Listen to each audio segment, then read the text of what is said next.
పవన్ కళ్యాణ్ గారి మాటల్ని ఒక్క క్షణం కేటాయించి వినండి ఇక్కడ.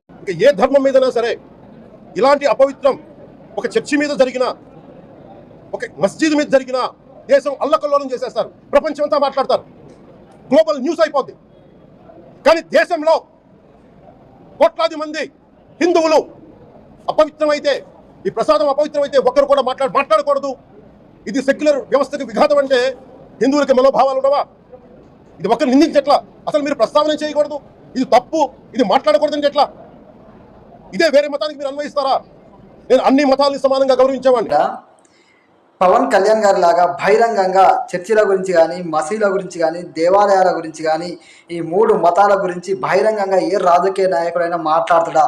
అసలు మాట్లాడు. ఎందుకంటే ఎక్కడ వాళ్ళ ఓట్లు దూరం అవుతాయో అని చెప్పేసి ఏ నాయకుడైనా మాట్లాడడానికి ఆలోచిస్తాడు.